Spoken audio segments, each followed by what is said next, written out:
तो हम लोग आज भगवत गीता के चौथे अध्याय के दूसरे श्लोक की चर्चा करेंगे, दूसरे श्लोक से चर्चा करेंगे। मेरे पीछे बोलिएगा। एवं परंपरा प्राप्तम् इमं राजर्षयो विदुः सकाले नेह महता योगो नष्टः परंतप। देखिए अर्थ बड़ा स्पष्ट है।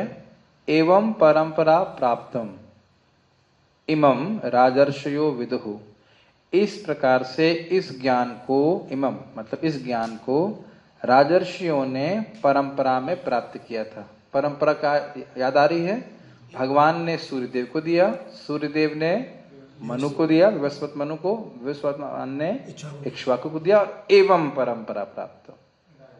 एक इंपॉर्टेंट बात है, महत्वपूर्ण बात यह है कि भगवत गीता का ज्ञान इंद्रियों के इंद्रियातीत ज्ञान है। तो परंपरा मतलब गुरु जी, इधर बैठो, आराम से बैठो, हाँ ठंड में क्यों बैठे। तो गुरु जी जिस तरह से बोल रहे हैं, जरूरी नहीं है कि उस समय मेरी इंद्रियां उसको उसी प्रकार से अनुभव कर सकें। जो गुरु ज्ञान दे रहा है, दिव्य ज्ञान बोल रहे हैं कि भाई तुम शरीर नहीं हो, आत्मा हो, तुरंत उसका मतलब नहीं कि मुझे अनुभूति हो जाएगी। लेकिन हमें परंपरा में एक मुख्य बात क्या सीखनी है, क्या कहते हैं, सबमिसिवनेस को क्या कहते हैं उसको हिंदी में, विनम्रता से स्वीकार करना पड़ेगा, क्योंकि यह ज्ञान मेरी इंद्रियों के परे है, भगवत गीता का ज्ञान। तो इसलिए आवश्यक है कि हमने को भक्ति दृष्टि में वैसा बातें सीखते हैं कि जो इंद्रियातीत ज्ञान है, जो हमारी एक्सपेरिमेंटल नॉलेज के परे है, उसको हमें श्रद्धा से स्वीकार करना पड़ेगा। लेकिन ये ध्यान देना होगा कि ये ब्लाइंड श्रद्धा नहीं है, अंधश्रद्धा नहीं है, क्योंकि यह प्रामाणिक परंपरा से ज्ञान स्वीकार करेगा। और एवं परंपरा से भी समझ लेना चाहिए कि यह परंपरा सामान्य परंपरा नहीं है। इस परंपरा की विशिष्टता क्या देख रहे हैं आप, महाप्रभु, महाप्रभु भगवान, उसके ओरिजिन। बहुत अच्छी बात देखने वाली कि एवं परा से मतलब ये जो परंपरा है ये भगवान से शुरू हुई है। क्योंकि आपको ध्यान देना चाहिए कि फालतू परंपराएं भी बहुत हैं कलयुग में। बहुत सारे मेरे गुरुजी थे, ये जो उसके बाद एंड में कहा था कुछ गोरख बाबा, कोई ये बाबा, वो उसके ओरिजिनेटर थे। या जैसे कि एक संस्था भी है, उसका नाम क्या बोला जाए, ब्रह्म कुमारी, तो उनका भी 100 साल पहले परंपरा चालू हुई। और वो बोलते थे हमारे गुरुजी को भगवान ने ज्ञान दिया, गुरुजी भगवान ने, ऐसे करके। तो यह परंपरा से आपको प्रामाणिक ज्ञान नहीं प्राप्त होगा। एवं परंपरा का मतलब क्या है, भगवान से शुरू होने वाली परंपरा। ठीक है, हाँ क्वेश्चन भी कर सकते, पहले मैं थोड़ा श्लोक समझा दूं, फिर आप पूछ सकते। फिर बोल रहे हैं फिर आप कहेंगे, मान लीजिए अर्जुन कहेंगे फिर क्या बता रहे हैं, जब परंपरा है तो आप क्यों बता रहे हैं। तो शब्द हो गया सकाले नेह महता, बहुत समय बीत जाने के कारण वह ज्ञान नष्ट हो गया। योगो नष्ट परंतप, वो जो महान योग मैंने बताया, जो मुक्ति का कारण बनता है, उसके द्वारा मुक्त हो जाता है, वह काल के प्रभाव से नष्ट हो गया। अब आप लोग ये बताइए कि काल का प्रभाव होता क्या है। प्राय काल के प्रभाव को इस जगत में आप किस प्रकार से अनुभव करते हो, कैसे देखते हो। काल नहीं दिखाई पड़ता है, काल के प्रभाव को देखते हैं। एक शब्द है छोटा सा, बताइए, जिसको दो अक्षर का शब्द है, इसके पीछे दूसरा शब्द है या, और पहला वाला क्षय, क्षय के रूप में। वैसे वृद्धि भी कराता है, लेकिन आप वस्तुतः देखेंगे तो केवल क्षय हो रहा है। कोई वस्तु समय में आती है, धीरे धीरे क्षय होता है, तो रूपांतरण भी कह सकते हैं। यस, तो काल को हम इस प्रकार से अनुभव करते हैं।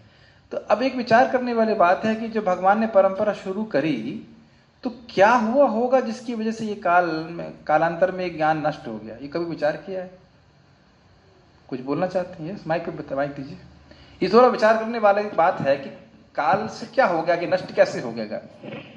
क्योंकि माइक, जैसे ये जो परंपरा है, मतलब एज इट इज बोलने पे, मतलब मोड्स के कारण जो है ना, जैसे जब मोड से प्रभावित हो जाते हैं तो वो मैसेज बहुत अच्छी बात बोल रहे हैं। थोड़ा इंग्लिश में बोला, हिंदी में समझाइए। देखिए मैं कुछ बोल रहा हूँ, मान लीजिए कोई गुरु जी बोल रहे हैं, वह तो आत्म साक्षात्कारी हैं, लेकिन शिष्य ने अगर ठीक से नहीं समझा तो फिर वह अगर उसको आगे ज्ञान दूसरा प्रस्तुत करेगा तो उसमें परिवर्तन हो जाएगा।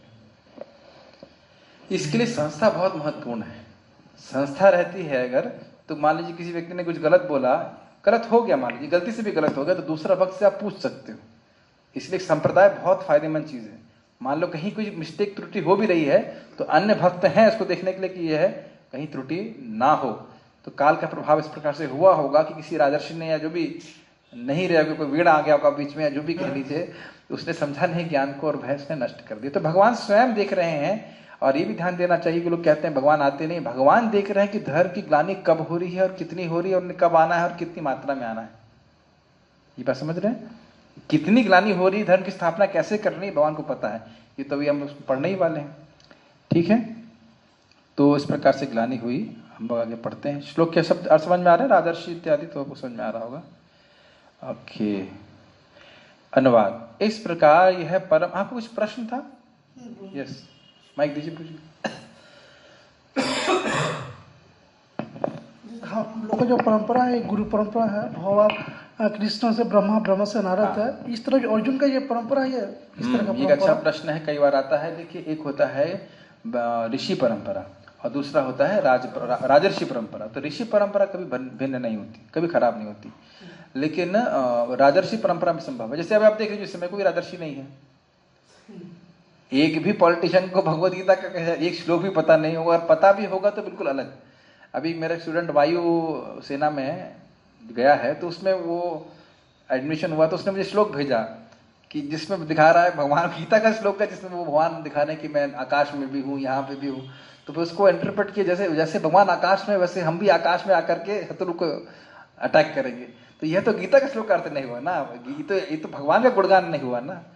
तब देख रहे हैं कि श्लोक तो गीता का ले लेते हैं, लेकिन उसका इंटरप्रिटेशन करते हैं। एक बार महाराज बता रहे थे कि लिखे हुए हैं LIC में, योग क्षेम वाहम में हम भगवान बोल रहे हैं कि मैं योग क्षेम वहन करता हूँ। LIC वाले क्या योग क्षेम वहन करते हैं? एक दिन रोटी भी ला के नहीं देंगे। तो इसी प्रकार से लोग भगवत गीता का उपयोग करते हैं, क्योंकि गीता में श्रद्धा है तो, और दूसरा गीता का ज्ञान नहीं है। भारत में गीता का श्रद्धा है लेकिन गीता का ज्ञान नहीं है, तो कुछ भी उठा करके दे देना चाहिए। तो काल के प्रभाव से ऐसा होता है। हम उस पर डाइवर्ज नहीं करें, अनुवाद में रखते हैं। इस प्रकार यह परम विज्ञान गुरु परंपरा द्वारा प्राप्त किया गया और राजर्षियों ने इसी विधि से इसे समझा, किंतु कालक्रम में यह परंपरा छिन्न हो गई, अतः यह विज्ञान यथारूप में लुप्त हो गया लगता है। बहुत इंपॉर्टेंट शब्द हैं। देखिए, विज्ञान तो मोटा मोटा समझ में आ रहा है कि था, लेकिन भगवान जान रहे हैं कि ये वैसा नहीं था जैसे मैंने दिया था। आप मेरी बात समझ रहे हो? भगवान तो सबके हृदय में है, तो भगवान जान रहे कि इस समय ये ज्ञान वैसा नहीं रहा जैसा मैंने मूलतः सूर्यदेव को दिया था। तो भगवान आकर उसको व्यवस्था करते हैं। आप कभी नहीं सोचते कि प्रभुपाद जी ने जिस प्रकार से भगवद गीता का प्रकाशन किया, अगर ऐसा नहीं होता तो क्या कोई संभावना थी गीता समझने की? तो ये भगवान ने व्यवस्था बनाई कि प्रभुपाद जी आकर के ऐसा भगवद गीता का प्रकाशन करें और सब जगह गीता को यथावत समझ पाए। हम लोग को तो बड़ा आसान लगता है। सोच लीजिए प्रभुपाद जी का तात्पर्य ना हो तो हम क्या समझेंगे, है ना? पांडव हमारी इंद्रियां हैं, शरीर हमारा कुरुक्षेत्र है, ऐसे ही करके हो जाएगा, और गंतव्य हमारा नरक है। समझ रहे हैं? इस प्रकार का अपराध करते हैं गीता भूषण टीका। ये समझ में आ रहा है आप लोगों को? कई बार आपसे प्रचार में प्रश्न करेंगे कि इस समय भगवान क्यों नहीं आ रहे। भगवान जानते हैं कि धर्म की स्थापना कैसे करनी चाहिए, तो या तो अपने किसी दूत को भेजेंगे या स्वयं आएंगे, लेकिन वो उनको पता है आप भगवान नहीं हो। ये उनको बताना चाहिए कि आप भगवान नहीं, आप भगवान को डिक्टेट नहीं कर सकते, अभी आओ, ऐसे आओ। और दूसरा बात, ये जो पूछने वाला व्यक्ति ये भी जान नहीं रहा है कि वह कितने अधर्म में है। भगवान को दिखा दें कि तुम अधर्म में हो और तुम्हारे गला काटूंगा, तब फिर कहते नहीं आप अपने धाम में रहिए, हम यहाँ पे खुश हैं। ये भी सोचने वाली बात। खैर, गीता भूषण टीका पढ़ते हैं। इस प्रकार महान राजर्षियों ने इस योग को जाना जो गुरु शिष्य परंपरा में प्राप्त हुआ और जिसका प्रारंभ विवस्वान से हुआ और जिसको इक्ष्वाकु सरीखे पूर्वजों के द्वारा उन्हें दिया गया। स्पष्ट है यह योग का संप्रदाय। इससे पहले कि मैं आगे जाऊं, राजर्षि से क्या समझते हैं आप? राजर्षि शब्द का महत्व क्या आप समझ रहे हैं? यस, बोलिए। राजा तो भोग विलास में रहता है, तो राजर्षि क्यों कह रहे हैं? जो राजा भी होते हैं और जो साधु भी होते हैं। उनका स्वभाव मतलब साधु के जैसा। हाँ, तो उसका अर्थ क्या है? मतलब भगवान के भक्त होते हैं। यस, ये नहीं सोचना चाहिए कि भोग विलासी व्यक्ति, क्योंकि आपको ध्यान देना होगा, आखिरी में भगवान गीता में कह रहे हैं जिसके जीवन में तप नहीं है वह गीता नहीं समझ सकता। तो राजर्षि का मतलब है कि भले ही वो राजा है लेकिन वो दायित्व लेकर के सेवा कर रहा है, वो अपने को भोक्ता नहीं मान रहा, भोगी नहीं है। ठीक, इसलिए उस ये बात समझ में आना चाहिए कि इंद्रियां शुद्ध नहीं है, जप नहीं कर रहा है तो गीता भागवत समझ में आने वाली नहीं है। इसलिए जो आदमी तपस्या कर रहा है, कुछ इंद्रियों को संयम कर रहा है, वह भगवत गीता को समझ सकता है। तो ये बात महत्वपूर्ण रखनी चाहिए। इसीलिए लिखा है इक्ष्वाकु से लिखे पूर्वजों के द्वारा उन्हें दिया गया है। यह योग का संप्रदाय इस जगत में काल के प्रभाव से नष्ट हो गया। टीका इतना ही है, तात्पर्य को आप पढ़िए। कौन पढ़ना चाहेंगे? अनंत कृष्ण प्रभु पढ़ेंगे प्रभुपाद का तात्पर्य।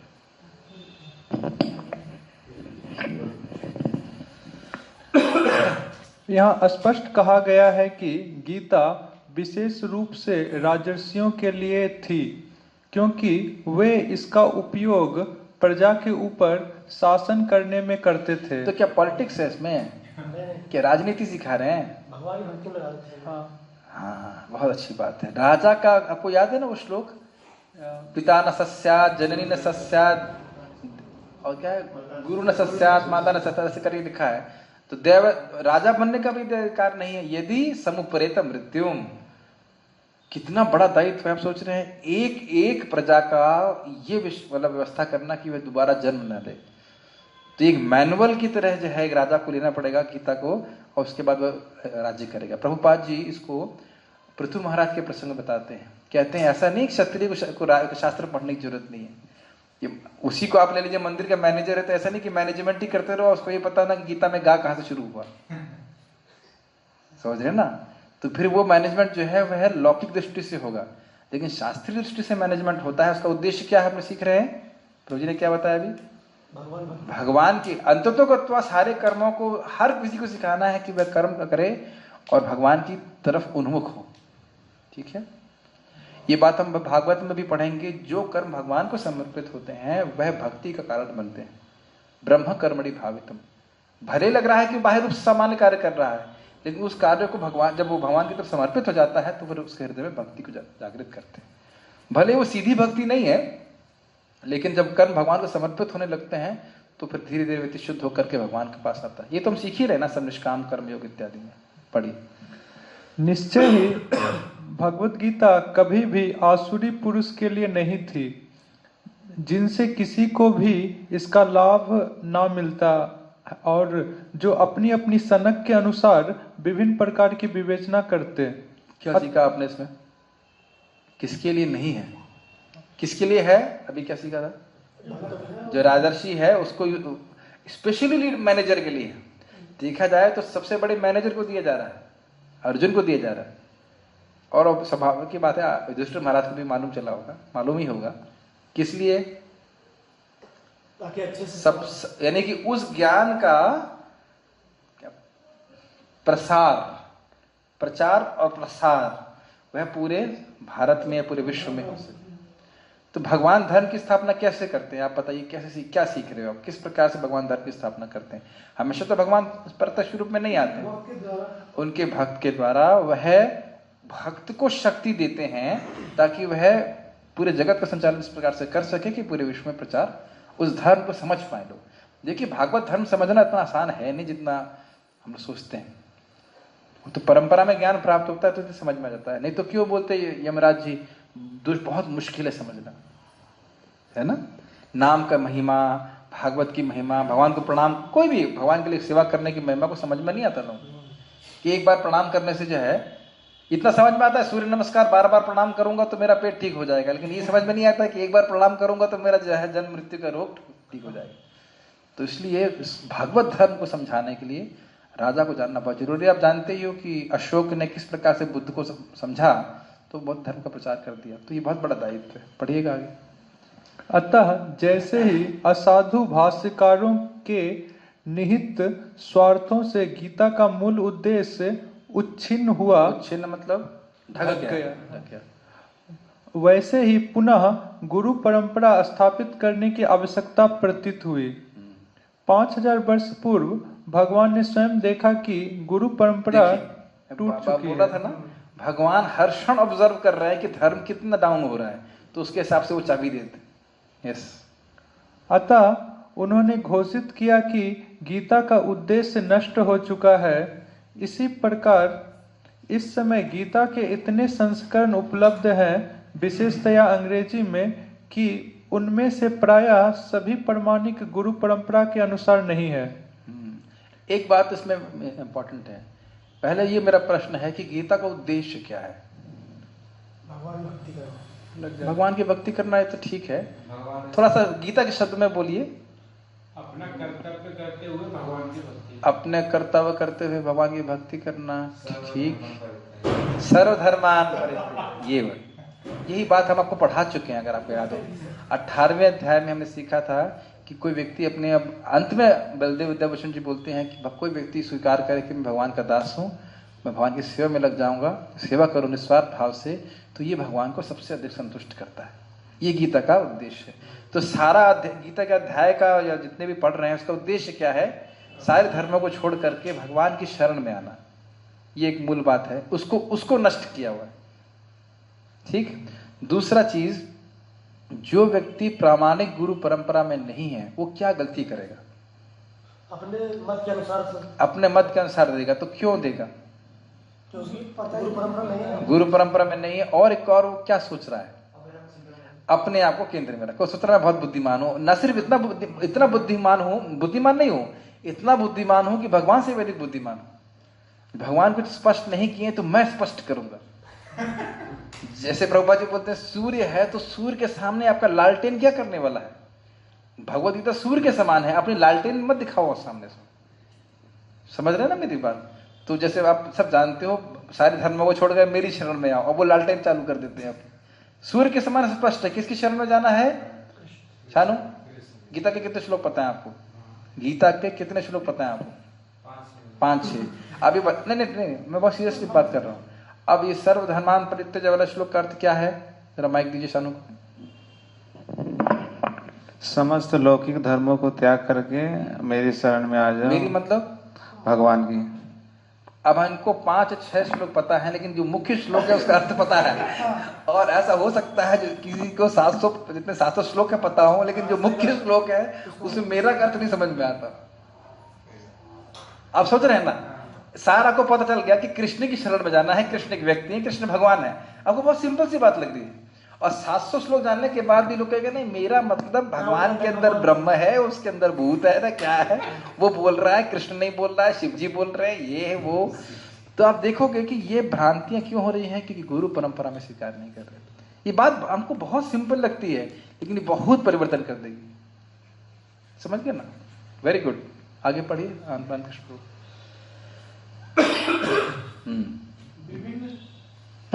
विभिन्न संसारी विद्वानों ने गीता की असंख्य टीकाएं की है, किंतु वे प्रायः सभी श्री कृष्ण को स्वीकार नहीं करते, यद्यपि वे कृष्ण के नाम पर अच्छा व्यापार चलाते हैं। समझ में आ रहा है ये?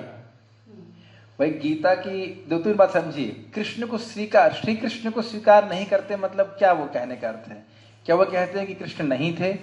माइक दीजिए, सब बातें समझ में आना चाहिए। कृष्ण को स्वीकार ना करने का अर्थ क्या है? यस, वो लोग कृष्ण को बोले थे कि भगवान नहीं है, कि महान पुरुष है। हाँ, एक बात, एक धारणा ये है कृष्ण थे लेकिन वो महापुरुष थे, भगवान नहीं थे। दूसरा ऐसी बातें बोलते थे कृष्ण बहुत अच्छे अवतार थे, लेकिन जब तक वो गोपियों से नहीं मिले तब तक गोपियों के मिलकर उनका चरित्र डिस्टर्ब हो गया, ऐसी बातें।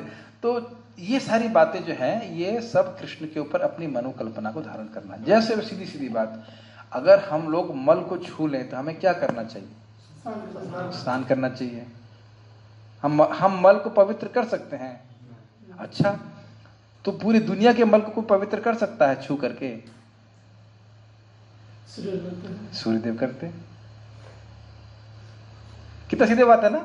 हम जो कार्य नहीं कर सकते, हम अपने ही मल को छू लें तो हमें स्नान करना पड़ेगा, लेकिन सूर्यदेव पूरे जगत के मल को सुखाकर से पवित्र कर देते हैं।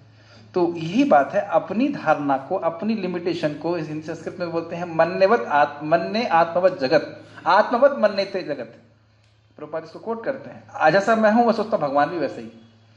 ये बहुत मतलब कठिन बात है, इसीलिए लोग भगवान की रासलीला इत्यादि को नहीं समझ पाते हैं। तो यहाँ पे वो कृष्ण को भगवान के रूप में स्वीकार नहीं करते। एक जगह एक बार सुन रहा था, शायद मैं प्रभुपाद जी कोट करते हैं, नहीं परम पूज्य राधा कुंज महाराज बोलते हैं, कहते हैं कि एक व्यक्ति ने मत दिया कि ऐसा हो ही नहीं सकता कि गीता किसी एक व्यक्ति ने बोली हो। इतना अच्छा ग्रंथ है, ये एक व्यक्ति कैसे बोल सकता है? ऐसी धारणा लोग करते हैं, अरे भगवान क्या नहीं बोल सकते। ठीक है, अच्छा कृष्ण के नाम पर व्यापार कैसे चलाते हैं वो लोग, ये जरा सोचिए आप, ये बड़ा ट्रिकी प्रश्न है। कृष्ण के नाम पर वो व्यापार कैसे चलाते हैं? नहीं, किताब तो बेचते हैं, लेकिन कृष्ण के नाम पर कैसे चलाते हैं? देखो प्रभुपाद जी बड़ा अच्छा बोलते, कहते हैं, इसमें मैंने सुना था लेक्चर, कहते हैं कि देखो अगर वो अपनी गीता लिखते तो कोई नहीं खरीदता, लेकिन भगवत गीता लिखे हैं और उस पर टीका अपनी लिख दी है तो खूब खरीदते हैं लोग, समझ रहे ना?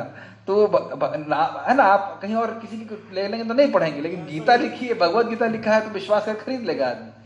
तो भगवान के कृष्ण के नाम पर जो है अपना व्यापार चलाते हैं। ठीक है, ओके, पढ़िए आगे, पढ़िए नाम कृष्ण। यह आसुरी प्रवृत्ति है, क्योंकि असुरगण ईश्वर में विश्वास नहीं करते, वे केवल परमेश्वर के गुणों का लाभ उठाते हैं। अतएव अंग्रेजी में प्रभुपाद जी कहते हैं इसको, we want kingdom of God without God. समझे? भगवान का राज्य चाहिए, सारे भोग चाहिए, ऐश्वर्य चाहिए, लेकिन भगवान नहीं चाहिए। भगवान बढ़ाओ यहाँ से, मैं भगवान बनूंगा, ऐसे करके। यस। अतएव अंग्रेजी में गीता के एक संस्करण की नितांत आवश्यकता थी, जो गुरु परंपरा से प्राप्त हो। प्रस्तुत प्रयास इसकी आवश्यकता की पूर्ति के उद्देश्य से किया गया है। भगवत गीता यथारूप मानवता के लिए महान वरदान है। क्यों? क्योंकि एज इट इसको बहुत सुंदर बलदेव विद्याभूषण जी ने समझाया था उनके इंट्रोडक्शन में, उसको प्रभुपाद जी ने भी लिया है। फिर भी आप लोग बताइए, जो भगवान का जो मैसेज है वो एज इट इज प्राप्त है। ठीक, और बहुत अच्छा, इस लाइन पे काफी आप बोल सकते हैं कि क्यों वरदान है। इसके साथ साथ आचार्यों का कृपा भी उसमें है, ताकि और समझ सके। मैं अपनी बात बोल दूंगा, बाकी आप लोग भी बोलिएगा। पहले आप लोग कुछ बोलिए, क्या और कहना चाहते हैं? भगवत गीता को महान वरदान क्यों मानते हैं? और कुछ बोलना चाहते हैं? माइक बोलिए, माइक दीजिए। हाँ, आप बोलना चाहते हैं? गोलोक जा सकते हैं। गोलोक जा सकते हैं, गुड। और जैसे एक भगवान और मतलब मनुष्य का संबंध भगवान से, हाँ, ये भी बहुत महत्वपूर्ण है। मनुष्य का संबंध भगवान से क्या है, जीव मात्र का संबंध क्या है, और उसका क्या ये क्या बड़ा करते हैं। सार रूप में भगवान ने प्रस्तुत किया है। इसको बलदेव विद्याभूषण जी और श्रील प्रभुपाद जी समझाते हैं कि हर व्यक्ति अविद्या रूपी बाघनी के मुंह में फंसा हुआ है। अविद्या रूपी जो अपना स्वरूप को भूले हुए हैं, उसको बाघनी से पकड़ा हुआ। बाघनी छोड़ेगी नहीं इतनी आसानी से क्या छोड़ेगी नहीं। बाघनी समझते ना, बाघनी फीमेल टाइगर, उसने पकड़ा हुआ है उसको, हर जी को मुंह में पकड़ा हुआ एकदम कस के। और समझ सकते हैं कितना जबड़ा शक्तिशाली होता है बाघ का। तो अविद्या इतनी कठोर है, उस पर एकदम कुठाराघात करते हैं, समाप्त करती है भगवत गीता। देखो जितनी बार सुनते हो हम शरीर नहीं आत्मा, ये कुछ अंदर चमकता है कि नहीं चमकता? आप जितना भी सोच लो कि ये समस्या है वो समस्या है, पद पंकज आंगिर प्रभु बोल रहे, बहुत सुंदर क्लास दे रहे थे, हम लोग शाश्वत है, समस्या क्या है? और अब कई बार आप हम लोग इसी पिछले वाले श्लोक को देख लीजिए, कितने मनु बीत गए, क्या हो गया, प्रभुपाद उसका पूरा एनालिसिस कर रहे हैं। तो हमारा जीवन की क्या वैल्यू है, हमारी प्रॉब्लम्स की, हमारी सफलताओं की क्या वैल्यू है? मेरी बात समझ रहे हैं आप? तो अगर आप आत्मा की दृष्टि से देखेंगे तो काफी सारी समस्याएं जो समस्या नहीं रहती, तो बहुत बड़ा वरदान है। तो इस बाघनी से बचाते, वही सब आप लोग भी बोल रहे थे, भगवान से सब मत समझते हैं, अच्छी बात।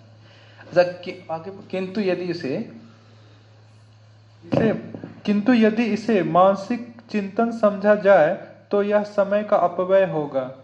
क्या मतलब है मानसिक चिंतन समझना? मतलब इन पे विश्वास न करके सोचे कि ऐसे ही कुछ अपना मन का लिख दिया तो बहुत। ये देखो, बिना श्रद्धा एक ऐसी चीज है, भगवान आगे जब 9वें अध्याय पढ़ेंगे, जिसको श्रद्धा नहीं उसे कुछ भी नहीं प्राप्त होगा। जिसने ये सोच लिया कि कृष्ण भगवान नहीं है, सामान्य व्यक्ति हैं, मोघश मोघ कर्माणो मोघ ज्ञान विचितसः राक्षसीम आसुरीम चैव प्रकृति मोहिनीम स्थिता, कुछ भी प्राप्त नहीं, न स्वर्ग मिलेगा, न मुक्ति मिलेगी, न भगवतम, कुछ भी नहीं। मोघ मतलब सब विफल। कौन से अपराध से? कृष्ण को, भगवान कृष्ण को भगवान नहीं मानते। तो ये जो तत्व का विभ्रम है, तत्व की अंडरस्टैंडिंग है, वह बिल्कुल विभ्रम नहीं होना चाहिए। तत्व क्या है, कृष्ण क्या है, समझना बहुत जरूरी तत्व, तभी हम भगवान की लीला को भी ठीक से समझ पाएंगे। ठीक है, कोई प्रश्न यहाँ तक? आगे बढ़े। आप कुछ अच्छा प्रश्न आपका हो गया। Text number 3। स एवायं मया तेद्य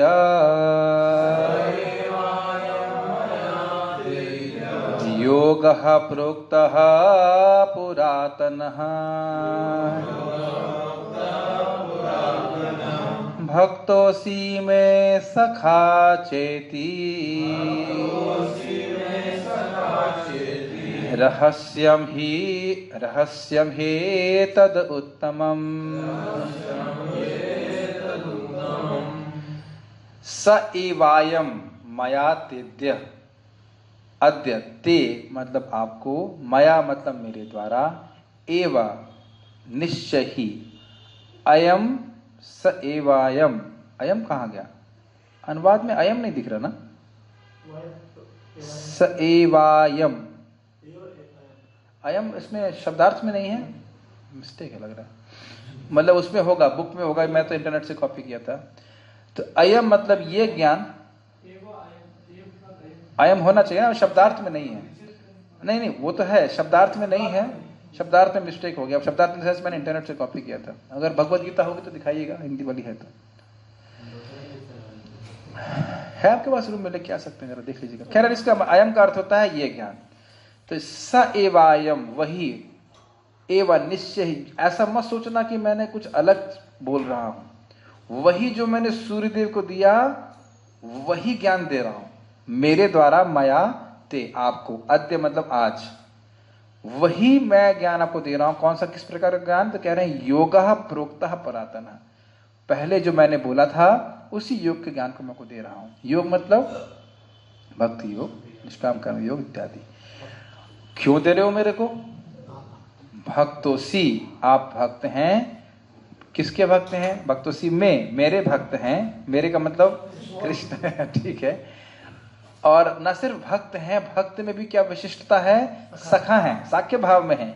च इति रहस्यम ही तद उत्तमम, इसलिए मैं आपको ये रहस्य बता रहा हूं, ठीक है, उत्तम रहस्य, जिससे हमारा सारा अज्ञान नष्ट हो जाएगा। शब्द अर्थ समझ में आ गए? अयम यहां पे अयम यह है, वही अर्थ है, ठीक है। आज मेरे द्वारा वही यह प्राचीन योग यानी परमेश्वर के साथ अपने संबंध का विज्ञान तुमसे कहा जा रहा है, क्योंकि तुम मेरे भक्त तथा मित्र हो, अतः तुम इस विज्ञान के दिव्य रहस्य को समझ सकते हो। ये बड़ा अच्छी बात है। आप कभी प्रवचन करेंगे तो आपको समझ में आएगा। जो लोग एकदम बुद्धू हैं उनको प्रवचन देने में बड़ी कठिनाई अनुभव होती है कि हम क्या बोलें जो समझ में आएगा इनको। कोई जप नहीं कर रहा है तो आप हर बार बस यही बता सकते हो, मानव जीवन पशु जीवन में अंतर। भक्ति वृक्ष चैप्टर 1, फिर जीवन में कष्ट है, भक्ति वृक्ष चैप्टर नंबर 2। तो उसको भी कितना समझेंगे वो अलग बात है। जैसे एक बार मैं समझा रहा था, मैं लंबी कथा नहीं बोलूंगा, लेकिन कि भाई हरि नाम से आत्म साक्षात्कार होता है। तो 2 माता जी थी और उसके बाद क्या समझ में आया, हाँ जब जप करते हैं तो मन में थोड़ी शांति रहती है। ठीक, उससे अधिक कुछ समझ ही नहीं सकता। हम खूब समझाए कि ये हम शरीर नहीं है, तो कठिनाई अनुभव करेंगे समझाने में भी। वस्तु तो मेरा स्वभाव हो गया कि पब्लिक को क्लास देने का मन नहीं करता। बोलते हैं पब्लिक को एड्रेस करो, लेकिन इतने सारी पब्लिक होती है, क्या समझाएंगे। तो खाली कहने का अर्थ ये है कि वक्ता चाहे कितना भी महान हो, लेकिन श्रोता की समझने की शक्ति भी होनी चाहिए। और क्या हमने योग्यता सीखी यहाँ पे समझने के लिए? भक्त है। संस्कृत का ज्ञान है नहीं, वो आगे की बात। संस्कृत जाने वाले, देखिए सीधी बात समझिए, मायापुर महाप्रभु के समय में क्या संस्कृत लर्निंग की सीट था कि नहीं था? गढ़ था ना, संस्कृत सब सीख रहे थे। तो ये क्यों नहीं समझ में आ रहा था कि कृष्ण भगवान है?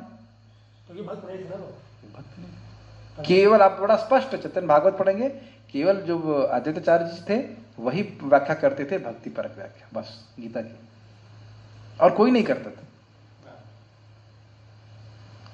तो ये सोच, सब लोग चंडी जी की उपासना, दुर्गा जी की उपासना, ये उपासना, कृष्ण के भजन नहीं करते थे। बहुत थोड़े भक्त थे।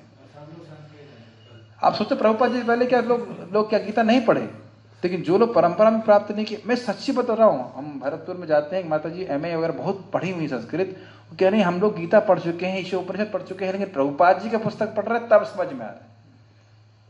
खूब संस्कृत जानते हैं, लेकिन संस्कृत जानने मात्र से आप भगवान को नहीं जान सकते। जैसे एक बहुत अच्छा उदाहरण हमारे भक्त ने बोला था कि आप इंग्लिश जान लेंगे इसका अर्थ ये नहीं कि आप थर्मोडायनेमिक्स समझ लेंगे। समझ में आ रहा है? थर्मोडायनेमिक्स का जो कोई साइंस की किताब है अंग्रेजी में लिखी है तो भाषा जानने मात्र से नहीं समझ पाएंगे, टीचर से पढ़ना पड़ेगा। भाषा जानना जरूरी है, लेकिन मेन बात हमें क्या देखना है, भक्त हो और मेरे मित्र हो। भक्त हो मतलब मुझसे द्वेष नहीं करते। क्या आपने कभी ऐसा प्रश्न सुना है, ये कृष्ण कैसे भगवान है जो अपने आप को भगवान कहते हैं? सुना है कभी आपने? कितने अहंकारी हैं। अब आप क्या उत्तर देंगे? भगवान यही सब बताएंगे ना गीता में कि मैं भगवान हूं इत्यादि, तो अपने भक्त को क्यों बता रहे हैं? आप मेरा प्रश्न नहीं समझ रहे हैं। वो भक्त, हाँ भक्त है तो द्वेष नहीं करेंगे। द्वेषी व्यक्ति क्या करता है, मान लो मैं आपसे द्वेष करता हूं, मान लो बहुत अच्छा मृदंग बजाते हो, तो अब मृदंग बता रहे माता जी को इंप्रेस करने के लिए बजा रहा है। ऐसा बहुत लोग बोलते हैं, कोई अच्छा गा देगा, अरे वो तो ऐसा। तो कहने का अर्थ क्या है, मैं आपसे द्वेष करता हूं तो आपके अच्छे गुण को भी ढकूंगा। यही तो बात प्रभुपाद बार बार समझा रहे हैं ना कि भगवान रहे मेरी शरण में आओ, मैंने दिया है, ये कैसे हो सकता है? तो भगवान की भगवत्ता को दबाना जबरदस्ती, ये बात समझ में आती है आप लोग? तो ये बहुत इंपॉर्टेंट बात है। अच्छा, इस संबंध में कोई लीला समझा सकते हैं कि जिसको व्यक्ति को संस्कृत नहीं आती थी लेकिन गीता का वो अधिकारी बन गया? चैतन्य महाप्रभु के केस में क्या था? वो सब लोग ब्रह्म सूत्र बोल रहे हैं। चैतन्य महाप्रभु साउथ इंडियन इडली डोसा, ऐसा तो ना होता है। पूरा लीला बताओ, महाप्रभु कौन से मंदिर में गए थे, इस मंदिर में गए थे, ने क्या देखा, थोड़ा सा समझ लेना चाहिए, फिर हम समझ पाएंगे। जानते हो आप, महाप्रभु साउथ इंडिया में गए थे, रंगनाथ टेम्पल में थे। वहां एक ब्राह्मण था, वो गीता का पारायण करता था रोज 18 अध्याय, ठीक से नहीं कर पाता, लेकिन उसकी आंखों से अश्रु बह रहे थे। तो उसके बाद महाप्रभु ने कहा कि आप क्यों कर रहे हैं? तो कहते हैं गुरु महाराज ने बोला, और बाकी सब हंस रहे हैं क्योंकि ठीक से उच्चारण नहीं कर पा रहा। तो बोला कि आप क्यों, फिर आप क्यों कर रहे हो? तो कहते हैं अब वो लोग हंस रहे इसलिए रो रहे हो? तो कहते हैं नहीं, जैसे मैं किताब खोलता हूं तो मुझे जो है दर्शन होता है कि किस प्रकार से कृष्ण इतने भगवान होने के बाद भी अपने भक्त के लिए सारथी का कार्य कर रहे हैं और चित्र देखता है उसका। तो फिर महाप्रभु जो है कहते तुम ही गीता के अधिकारी हो। तो क्यों अधिकारी? महाप्रभु ने बोला क्योंकि उद्देश्य है भगवान से अपने संबंध को जागृत करना। ठीक है ना? तो ये बात बहुत इंपॉर्टेंट है। अतः तुम इस विज्ञान को, दिव्य रहस्य को समझ सकते हो। क्या योग्यता है? याद कीजिए, फिर से बोलिए, क्या योग्यता है? भक्त हो, सखा। ठीक है, जितने मात्रा में भगवत प्रेम होगा उतनी मात्रा में हम भगवत गीता भागवत को समझ सकते हैं। कुछ बोलना चाह रहे थे हम? जिससे वो भगवान कृष्ण को भगवान इसलिए नहीं मानना चाहता है क्योंकि वो दूसरे आराध्य को जो उसको भगवान घोषित करना चाहता है वो। हाँ, लेकिन एक्चुअली वस्तुतः ऐसे लोग प्रायः निराकारवादी होते हैं, वो किसी को भगवान नहीं मानते। कभी कभी लोग बोलते हैं कि आप कृष्ण को ही क्यों मानते, शिव जी को भी मानिए। बेसिकली वो क्या कहते हैं, शिव जी को भी मानिए, कृष्ण को भी मानिए, इसको मानिए, लेकिन वस्तुतः वो कहते हैं किसी को मत मानिए, अल्टीमेटली निराकार है। ये कहना चाहते हैं। वो ये नहीं कहना चाहते कि कृष्ण को मानिए कि शिव जी को मानिए, वो किसी को नहीं मानना चाहते हैं। ये तथाकथित शैव जो हैं वह भी प्राय निराकारवादी हैं। अगर आपसे पूछो कि अल्टीमेट सत्य क्या है, परम सत्य क्या, तो कहेंगे निराकार, वह शिव के रूप में प्रकट होता है। तो इस ऐसे व्यक्ति भगवान को नहीं समझ सकता। श्रद्धा बहुत इंपॉर्टेंट है, शास्त्रीय श्रद्धा। गीता भूषण टीका, यह पुरातन योग जिसे गुरु शिष्य परंपरा में ही कहना चाहिए, वह आज मेरे द्वारा कहा गया क्योंकि एक मित्र के रूप में मैं तुमसे बहुत आसक्त हूं। बहुत सुंदर बात है, बहुत सुंदर बात है। क्या है? पार्थ वत्स सुधीर भोक्ता दुग्धम गीता मृतम महत। बहुत सुंदर बात। देखो ऐसे दो बातें हैं। भगवान के मित्र हैं तो अर्जुन की तरफ से प्रेम नहीं है, प्रेम भगवान की तरफ से भी है ना। जैसे माँ अपने बच्चे के लिए कुछ अच्छा खाना बनाती है और गाय अपने बछड़े को देखकर वत्सल होकर के अपने, कह सकते हैं, देह का जो मतलब सार है वह बछड़े को देना चाहती है ना, उत्सुक रहती है। उसी प्रकार से, और बछड़ा भी वो मारता रहता है, थन को मारता रहेगा, उत्सुक रहता है। ऐसे अर्जुन बड़े उत्सुक हैं भगवान को उनकी महिमा सुनने के लिए। आप दशम अध्याय में पढ़ोगे कि कह रहे हैं मुझे को तृप्ति नहीं हो रही है, बहुत अच्छा लग रहा है। ऐसे भगवान भी बोलने के लिए उत्सुक है। तो ये जो कथा है ये तभी होती है जब श्रोता की उत्सुकता हो, श्रद्धा हो और वक्ता को भी प्रेम हो सुनाने का। समझ रहे ना? यहाँ बड़ा स्पष्ट रूप से देख रहे हैं। क्या हम भगवान देख रहे हैं? भगवान वात्सल्य भावना से यहाँ पे वास्तव मतलब प्रेम है, अपने भक्त मित्र से प्रेम है, इस कारण से वो गुह्य ज्ञान दे रहे हैं। Very nice. और तुम भी मित्र के रूप में मुझसे बहुत आसक्त हो। बहुत सुंदर बात। आसक्ति, ये सोचिए नहीं, भगवत गीता एक भक्त बता रहे थे, ये भगवान का लव लेटर है सभी के लिए। वैसे तो अर्जुन के लिए है, लेकिन सभी के प्रति बहुत अच्छी बात है। क्योंकि तुम मेरे भक्त हो, शरणागत हो और मित्र हो, इसलिए यह ज्ञान मैंने, यह थोड़ा सा मिस्टेक हो रही है, इसलिए मैंने यह ज्ञान तुमको कहा और अन्य किसी को नहीं, क्योंकि यह परम गुह्य ज्ञान है और इस कारण से इसे अन्यों से छिपाना चाहिए। अन्य का मतलब जो भगवान के, देखिए कुछ कुछ बातों में थोड़ा ध्यान दीजिएगा। भगवान को नहीं मानना ये एक अलग बात है। प्राय लोग भगवान को मानते हैं, लेकिन कृष्ण को भगवान नहीं मानते। यस, भगवान मान, हाँ भगवान होगा, लेकिन उसको से हमारा कोई मतलब नहीं है, वो रहे जहां होगा वहां से मतलब नहीं। प्राय ऐसे लोग सोचते हैं भगवान, और किसी को भी भगवान मान लेते, ये भी होता है, लेकिन कृष्ण को भगवान मानना यह विशेषता है। सब लोग भगवान की पूजा करें। हाँ, ये भी इंटरेस्टिंग है। महाराज बोल रहे थे, कह रहे थे सब लोग गॉड का भजन कर रहे हैं। जो जो टेररिस्ट है वो भी कह रहा है कि हम तो अल्लाह के लिए कर रहे हैं। हिंदुओं को मारना ये जो है हमारा अल्लाह के प्रति संतुष्ट करेगा, अल्लाह को संतुष्ट करेगा। तो ये बात ध्यान देना चाहिए कि भगवान की भक्ति की महिमा भक्तों के संग से ही प्राप्त हो सकती है। इतने शास्त्र अभ्यास चल रहा है, सब कुछ चल रहा है, पढ़ाई लिखाई हो रही है, लेकिन भगवान के बारे में ज्ञान तभी मिलेगा जब भक्तों को संग प्राप्त हो। महाराज बहुत अच्छा बता रहे थे, जबरदस्त बात है कि भगवान पैदा होते ही खाने पीने का ज्ञान देते हैं कि नहीं? बच्चे को मालूम चल जाता है कि हमें क्या पीना है, खाना है क्या, कौन बुद्धि दे रहा है ना? देखने का, छूने का, सूंघने का कोई योग्यता की जरूरत नहीं है। लेकिन जब तक भगवान को प्रणाम नहीं करेंगे, जप नहीं करेंगे, भक्ति नहीं करेंगे, तो भगवान हृदय में ज्ञान नहीं देंगे। जैसे हमारे शानु प्रभु को बहुत ज्यादा पता नहीं भगवद गीता के बारे में, लेकिन इन्हें मेरे को आके बोला, प्रभु जी मैं अभी, क्या बोले थे आप कि मेरे संग मजाक किया गया ये शरीर देख करके? कोई मजाक तो नहीं किया। ये है आत्म साक्षात्कार के स्पार्क्स हैं। स्पार्क समझते हो ना? स्पार्क समझते, चिंगारी। जब करते करते अगर ईमानदारी से जब कर रहा है तो बीच बीच में भगवान थोड़ी चमक देते हैं। जैसे आप देखो ना, काला बादल है पूरा, तो बीच में हल्की चमक लग जाती है, तो थोड़ी देर की रोशनी होती है, फिर अंधेरा हो जाता है। अनुभव कर रहे होंगे ना आप लोग, जब जब करते हैं तो व्यक्ति समझता है कि मैं पिछले कितने अज्ञान में था।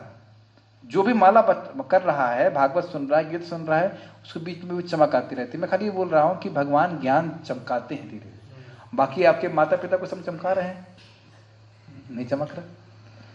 तो यहां आप देख रहे हैं कि जो ज्ञान है वह भगवान रिवील करते हैं। कब बताओ? जब हम भगवान की भक्ति करते हैं, उनकी सेवा करना चाहते हैं, तब भगवान उस ज्ञान को प्रकट करते हैं। क्या प्रमाण है गीता से? मुझे श्लोक पता नहीं है, पूरा बताइए माइक पे। तेषाम तो मुझे पता है, उसके आगे वाला? तेषां सत्युक्तानां बहितां प्रतिपूर्वं ददामि बुद्धियोगं मापयन्ति ते। ये न माम उपयांति। तेषाम सतत युक्ता नाम, शास्त्री जी क्या अर्थ है इसका? माइक दीजिए, टेस्ट लेता हूँ। भक्ति में सतत लगे रहते हैं। हाँ, भजताम प्रीतिपूर्वक, आपका प्रीतिपूर्वक भजन करते हैं। यस, ये भी लाइन बहुत जरूरी है। 24 घंटे सेवा तो कर रहा है, लेकिन कुछ और चाहिए, लेकिन नहीं, प्रीतिपूर्वक भजन कर रहे हैं, है ना, प्रेम से कर रहे हैं। उसके बाद भगवान क्या कहते हैं? ददामि बुद्धि योगम तम, मतलब मैं उनको ये ज्ञान देता हूँ जिनसे वो मेरे पास आ सके। ठीक है। और ये ध्यान रखिए कि सेवाएं तभी प्रीतिपूर्वक होती हैं जब श्रवण कीर्तन में कुछ रुचि हो, नहीं तो मेरा को सेवा बहुत बड़ा भार लगेगी। अरे क्यों दे दिया हमको, मैं क्यों फंस गया, वो भी फ्री में सेवा कर रहा हूँ। तो पैसा लेके प्रीति होती है। कभी सोचिए आप, कभी मैं से आगे बढ़ूं, पहले सोच लीजिए प्रीति के बारे में। कभी माँ को बोले हैं अपनी कि आपने बढ़िया सब्जी बनाई है, ये लीजिए 50 रुपए, उसके बाद चाटा पड़ेगा नहीं पड़ेगा? सोचे कभी मन में आया है कि माँ को 50 रुपए दूं वरना बढ़िया खाना बनाए? टिप्स दे देते हैं। बर्तन साफ कर देना, कितना कष्ट होगा सोचिए उनको। यही बात प्रहलाद महाराज बोलते हैं कि आप मुझसे क्यों बोल रहे हो ये भौतिक वस्तुएं मांगने के लिए, क्या मैं बनिया हूं क्या? बहुत अच्छा था। तो यही बात है, इस प्रकार का देखो बातें हमको भले पता हो, खूब बार बार सुनना चाहिए ताकि हम देखिए कहीं हम तो बनियागिरी नहीं कर रहे कृष्ण के साथ कि मैं इतने सेवा करूंगा या इतना सेवा से मेरा मतलब केवल वो फिजिकल सेवा से मतलब नहीं है, भजन हो, जप हो, प्रचार हो, कोई भी सेवा आप कर रहे हैं, कहीं मैं कृष्ण से बनियागिरी तो नहीं कर रहा। एक बात बोल दूं, बड़ी एक अच्छा भक्त का अनुभव है। एक भक्त है जिनको मैं जानता हूँ, 3 लाख नाम जप करते हैं वो। मैंने कहा कुछ अनुभव बताइए, 3 अनुभव बताइए जैसे होता है। तो आए थे एक बार, तो बता रहे थे, वो प्राय सबको बताते भी नहीं, तो कह रहे थे भजन कर रहा था, एक दिन मेरी इच्छा हुई कि रसगुल्ले खाने। तो कुछ समय बीता नहीं, भजन स्थली से बाहर नहीं निकले, एक आदमी अपने आप ही पूरा बाल्टी भर के रसगुल्ले लेके आ गया, भोग लगाया हमने। और फिर जब वो खाने के लिए बैठे तो किसी ने उनका हाथ झटका दिया और उनको आवाज सुनाई पड़ी, दिखाई नहीं पड़ा कि भजन बेचना चाहते हो। तो कभी कभी आप इतने उन्नत भक्तों के संग भगवान सीधे भी रस्सी प्रकट कर सकते हैं। भजन कर, उनका हाथ किसी ने झटका दिया कि भजन बेचना चाहते हो, रसगुल्ले के लिए भजन कर रहे हो। बड़ी उच्च कोटि की स्थिति है। हम लोग देखो हम उस स्तर पे है नहीं, लेकिन कम से कम पहुंचना चाहिए। हम लोग कहीं ना कहीं बेच ही रहे हैं, कुछ ना कुछ बहुत ही इच्छा है, तो लेकिन धीरे धीरे शुद्ध होंगे भगवान की कृपा से। एनीहाउ, तात्पर्य पढ़िए। कौन पढ़ना चाहते हैं? हिंदी पढ़ लेते हैं आप? कौन आप पढ़ लेते हो हिंदी? मोहन पढ़ लेते हैं हिंदी? चलो चलो शुरू करो जल्दी। मनुष्यों की 2 श्रेणियां हैं। मनुष्यों की 2 श्रेणियां हैं, भक्त तथा असुर। भगवान ने अर्जुन को इस विद्या का पात्र इसलिए चुना क्योंकि वह उनका भक्त था। तीसरी श्रेणी इसमें नहीं लिखी। तीसरी श्रेणी क्या है? अरे बताओ, शर्मा रहे हैं, बता नहीं रहे। तीसरी श्रेणी क्या है? न्यूट्रल भी है कोई? 2 ही श्रेणी है, भक्त है और असुर है। और भक्त मतलब कृष्ण का भक्त, यानी कृष्ण का भक्त जो नहीं है वो क्या है? अब ऐसा कोई बोलेंगे तो बड़ा कठिन लगेगा, लेकिन ये शास्त्र का श्लोक है। किसको याद है? 2 स्वर्ग और भूतेस्मिन देव विष्णु भक्ता स्मृतो देवा आसुरस तद विपर्य, ये करके लाइन एड कर होता है। 2 ही प्रकार के लोग होते हैं स्वर्ग में, जो भगवान विष्णु के भक्त हैं वे देवता हैं, और जो इसके उल्टे हैं वो सब असुर हैं, भगवान विष्णु की भक्ति नहीं करते। किंतु असुर के लिए इस परम गुह्य विद्या को समझ पाना संभव नहीं है। क्यों? हिंदी नहीं समझ में आती क्या उसको?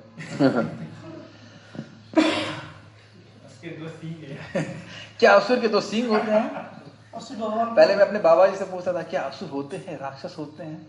तो उन्होंने तो ऐसे कुछ बोल दिया, यही जगत में असुर है, इसी में है। राक्षस भी होते हैं, असुर भी होते हैं, सींग भी होते हैं, लेकिन क्या केवल सींग ही असुर का या राक्षस का वो लक्षण है? भगवान को स्वीकार नहीं करना चाहते। ठीक।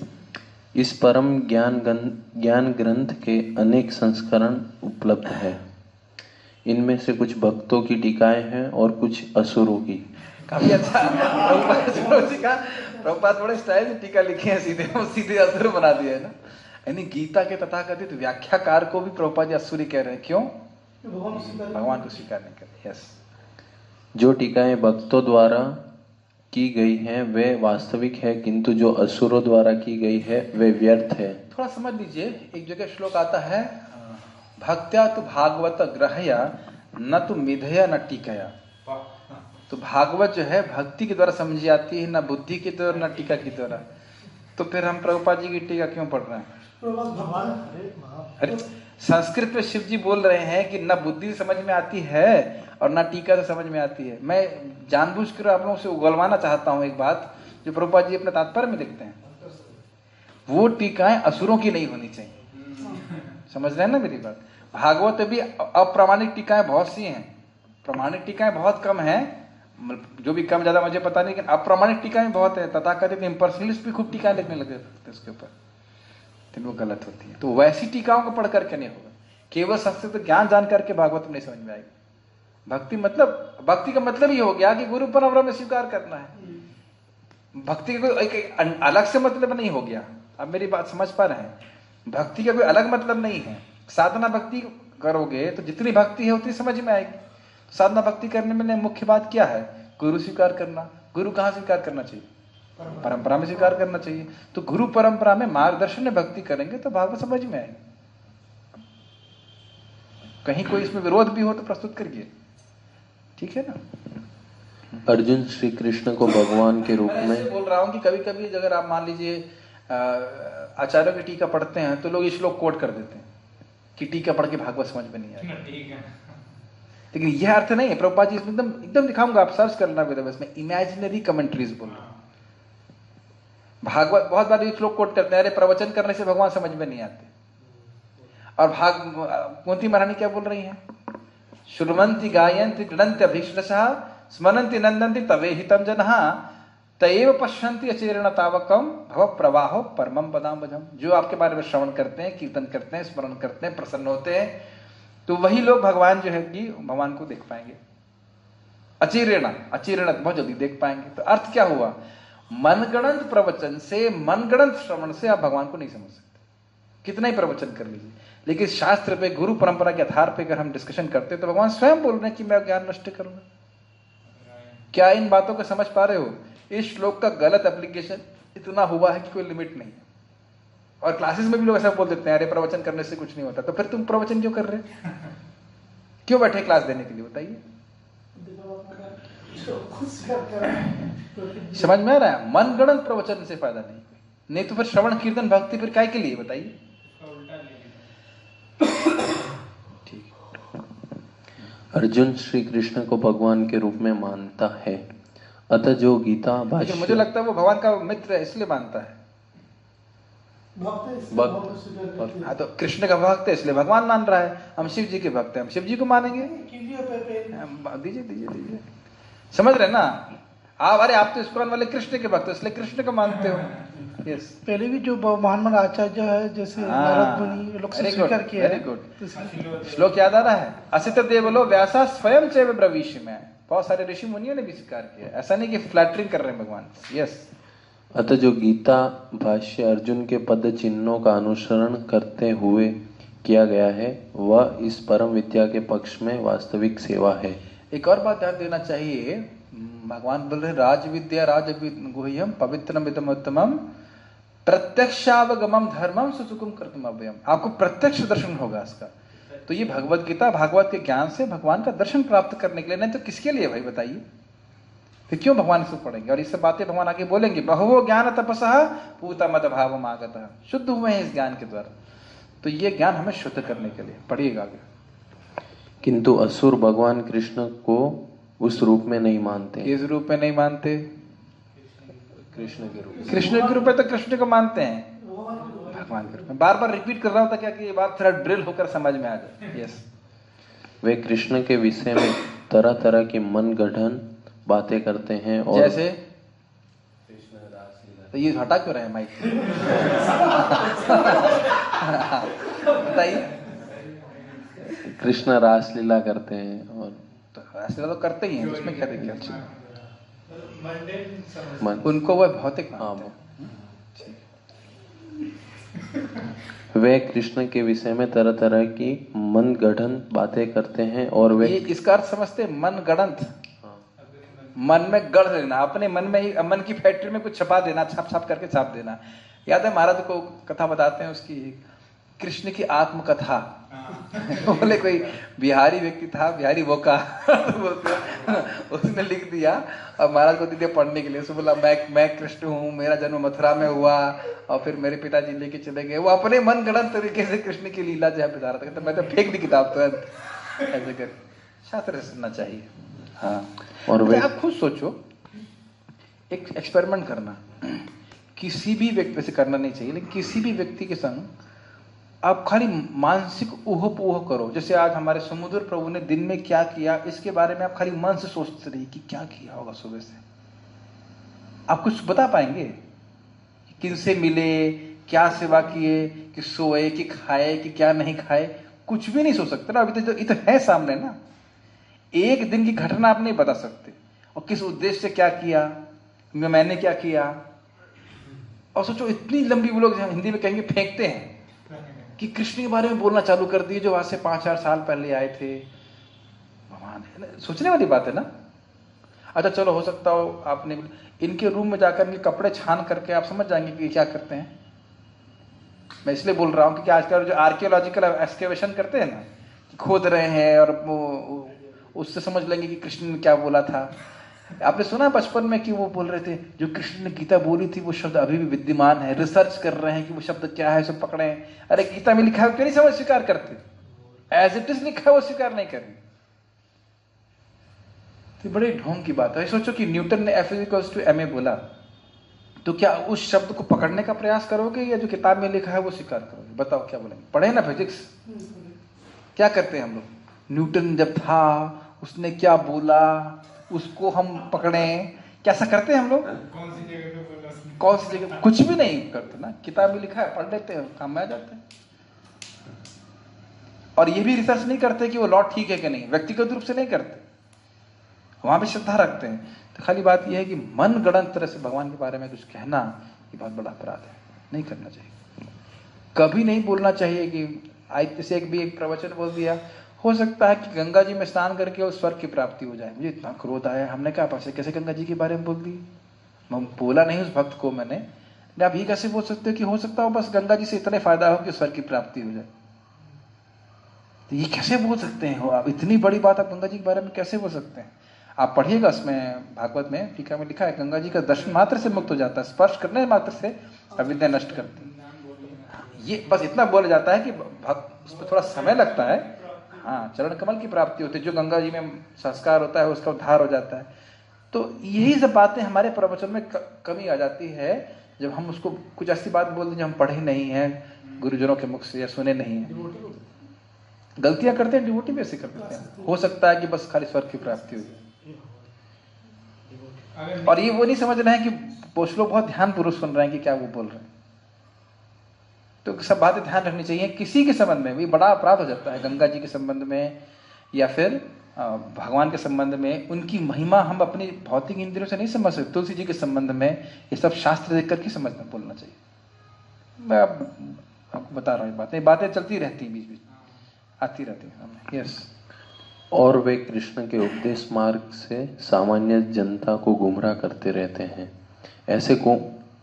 ठीक है, इसको थोड़ा भवाटवी में आ जाइए। थोड़ा सा भवाटवी समझते हैं ना, जंगल, एकदम घना जंगल भौतिक संसार में, और किसी को पता ही नहीं है कि कहाँ रास्ता है बाहर निकलने का।